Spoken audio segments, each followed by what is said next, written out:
नमस्कार, मैं हूं निकिता और आप देख रही हैं सत्यहिंदी.com। चलिए एक नजर डालते हैं अब तक की सुर्खियों पर। पश्चिम बंगाल में 24 जुलाई को होने वाले राज्यसभा चुनाव से पहले राज्य के सभी 7 उम्मीदवार निर्विरोध जीत गए हैं। इन 7 उम्मीदवारों में 6 टीएमसी के कैंडिडेट्स और एक बीजेपी का कैंडिडेट निर्विरोध चुने गए हैं। जानकारी के मुताबिक किसी भी विपक्षी उम्मीदवार ने उनके खिलाफ नामांकन दाखिल नहीं किया था और नामांकन वापस लेने की आखिरी तारीख कल शनिवार 15 जुलाई की थी, जिसके बाद अब नामांकन दाखिल करने वाले 7 उम्मीदवार निर्विरोध निर्वाचित होकर सीधे तौर पर राज्यसभा के सदस्य बन जाएंगे, क्योंकि अब इन लोगों का किसी के साथ कोई कंपटीशन नहीं होगा। आपको बता दें कि इन 7 लोगों में कूच बिहार के अनंत महाराज ने बीजेपी उम्मीदवार के रूप में जीत हासिल की है, तो वहीं डेरेक ओब्रायन, सुखेंद्र शेखर रे और डोला सेन ने फिर से तृणमूल कांग्रेस से उच्च सदन में अपनी सीट बरकरार रखी। इसके अलावा अन्य उम्मीदवार साकेत गोखले, समीरुल इस्लाम, प्रकाश सिंह बड़ाइक टीएमसी से राज्यसभा सांसद बने हैं। बता दें कि डेरेक ओब्रायन, डोला सेन, सुखेंद्र शेखर रे, समीरुल इस्लाम, प्रकाश सिंह बड़ाइक और साकेत गोखले राज्यसभा के द्विवार्षिक चुनाव के लिए टीएमसी उम्मीदवार थे। वहीं दूसरी ओर राज्यसभा चुनाव के लिए बीजेपी के डमी उम्मीदवार रतिंद्र बोस ने नामांकन वापस ले लिया। राज्यसभा चुनाव के लिए जमा हुए नामांकन की जांच के बाद 7 ही उम्मीदवारों का नामांकन वैध पाया गया, जिसके बाद शनिवार को बीजेपी ने अपने डमी प्रत्याशी का नामांकन वापस लेने का फैसला किया। बता दें कि ये पहली बार है कि जब बीजेपी का कोई राज्यसभा सदस्य बंगाल विधानसभा से निर्वाचित होगा। शिवसेना उद्धव बालासाहेब ठाकरे नेता संजय राउत को मुंबई क्राइम ब्रांच द्वारा नोटिस जारी किया गया है। बता दें कि यह नोटिस मुख्यमंत्री कार्यालय पर गंभीर आरोप लगाने के कारण भेजा गया है और इस मामले पर उनसे अपना बयान दर्ज कराने के लिए कहा गया है। दरअसल संजय राउत ने सीएमओ पर आरोप लगाते हुए कहा था कि सीएम दफ्तर से अपराधियों की डीलिंग चल रही है। जो अपराधी जेल में हैं उनसे मुख्यमंत्री कार्यालय बातचीत कर रहा है। सत्ता में शामिल लोग उनके संपर्क में हैं।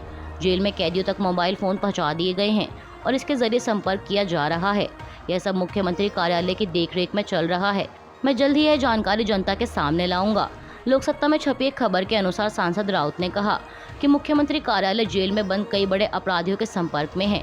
इसमें धारा 302 के तहत जेल में बंद कैदी और कई बड़े आरोपी शामिल हैं। मुंबई से लेकर नासिक, कोल्हापुर तक राज्य की अलग अलग जेलों में बंद कैदियों से संपर्क किया जा रहा है।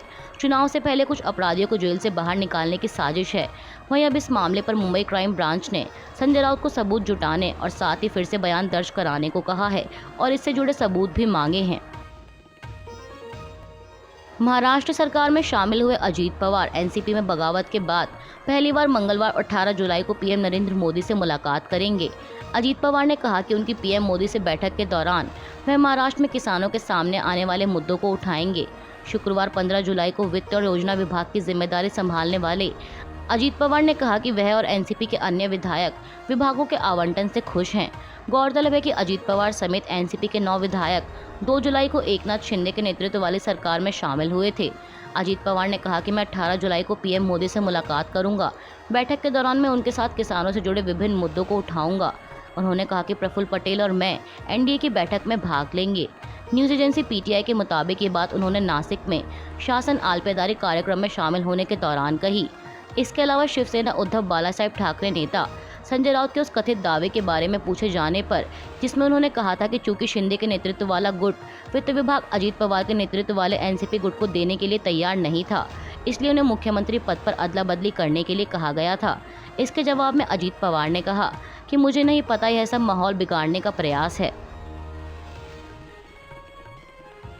लोकसभा चुनाव 2024 के लिए बीजेपी के खिलाफ एकजुट होकर महागठबंधन गठित करने के प्रयास में लगे विपक्षी दलों की अगली बैठक 17 और 18 जुलाई को बेंगलुरु में होगी।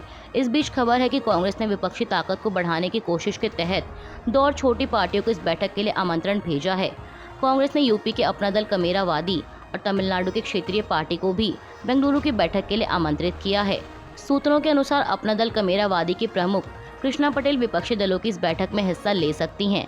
अब इसके साथ ही बेंगलुरु की बैठक के लिए आमंत्रित की गई पार्टियों की संख्या बढ़कर 26 हो गई है। वहीं इससे पहले बीती 23 जून को बिहार के पटना में विपक्षी पार्टियों की पहली मीटिंग हुई थी और पिछली बैठक बिहार के मुख्यमंत्री नीतीश कुमार के आह्वान पर हुई थी। इस बैठक के लिए 16 दलों को आमंत्रित किया गया था, जिनमें से 15 ने मीटिंग में हिस्सा लिया था। वहीं अब विपक्षी दलों की दूसरी बैठक कांग्रेस के नेतृत्व में हो रही है। ये बैठक पहले शिमला में होने वाली थी, लेकिन खराब मौसम के कारण जगह बदल दी गई। विदेश मंत्री एस जयशंकर ने कनाडा के विदेश मंत्री मेलानी जॉली से मुलाकात की और इस दौरान उन्होंने खालिस्तानियों का मुद्दा उठाते हुए हिंसा को उकसाने वालों से कड़ाई से निपटने और कनाडा में भारतीय राजनयिकों की सुरक्षा सुनिश्चित करने पर जोर दिया। इसके अलावा विदेश मंत्री एस जयशंकर ने चीनी राजनयिक वांग यी के साथ भी मुलाकात की और सीमा विवाद से जुड़े मुद्दों पर चर्चा की। जॉली के साथ मुलाकात के बाद जयशंकर ने ट्वीट कर लिखा कि जकार्ता में कनाडाई विदेश मंत्री मेलानी जॉली से मुलाकात की और हिंद प्रशांत क्षेत्र तथा हमारे आर्थिक सहयोग पर चर्चा की। उन्होंने आगे लिखा कि हमारे राजनयिकों की सुरक्षा सुनिश्चित करने के महत्व को और हिंसा को भड़काने वाली स्थिति से कड़ाई से निपटने की जरूरत को रेखांकित किया। इसके अलावा चीनी विदेश मंत्री के साथ मुलाकात के बारे में भी जयशंकर ने ट्वीट कर लिखा कि विदेश मामलों के लिए सीपीसी यानी कम्युनिस्ट पार्टी ऑफ चाइना केंद्रीय आयोग के कार्यालय निदेशक वांग यी के साथ एक बैठक की। जयशंकर ने कहा कि उन्होंने सीमावर्ती क्षेत्रों में शांति से संबंधित लंबित मुद्दों पर चर्चा की। उन्होंने बताया कि बातचीत में पूर्वी एशिया शिखर सम्मेलन, ARF एजेंडा, ब्रिक्स और हिंद प्रशांत क्षेत्र भी शामिल था। बता दें कि चीन के मौजूदा विदेश मंत्री किंग गैंग के अस्वस्थ हैं, जिसके कारण जकार्ता में आसियान बैठक में उनकी जगह पूर्व विदेश मंत्री वांग यी ने हिस्सा लिया था। गौरतलब है कि भारत का लगभग 3 साल से चीन के साथ सैन्य गतिरोध बना हुआ है। जून 2020 में पूर्वी लद्दाख के गलवान में दोनों देशों के सैनिकों के बीच हिंसा हुई थी, जिसमें भारत के 20 जवान शहीद हुए थे। इस दौरान चीन के सैनिक भी मारे गए थे। जयशंकर ने दावा किया है कि चीन के साथ सैन्य गतिरोध उनके लंबे राजनयिक करियर की सबसे जटिल चुनौती है। बाढ़ के खतरे का सामना कर रही दिल्ली में कल शनिवार को एक बार फिर भारी बारिश देखने को मिली, जहां एक तरफ हरियाणा के हथनीकुंड बैराज से पानी छोड़े जाने की वजह से यमुना का जलस्तर पहले ही बढ़ गया था, वहीं अब एक बार फिर हुई भारी बारिश ने अधिकारियों की मुश्किल बढ़ा दी है। अधिकारियों का कहना है कि इस बारिश की वजह से बाढ़ का पानी निकालने में अधिक समय लग रहा है। राष्ट्रीय राजधानी में आज सुबह कई स्थानों पर भारी ट्रैफिक जैम और जलभराव देखा गया, जबकि IT और राजघाट सहित शहर के प्रमुख इलाके जलमग्न हैं। हालांकि देर शाम हुई बारिश के बावजूद यमुना के जलस्तर में गिरावट का रुख बना हुआ है। आज सुबह 6 बजे यमुना का जलस्तर 206.14 मीटर दर्ज किया गया। आपको बता दें कि पिछले एक हफ्ते से यमुना खतरे के निशान से काफी ऊपर बह रही है। यमुना का जलस्तर बढ़ने से सड़कें छोटी नदियों में बदल गई हैं।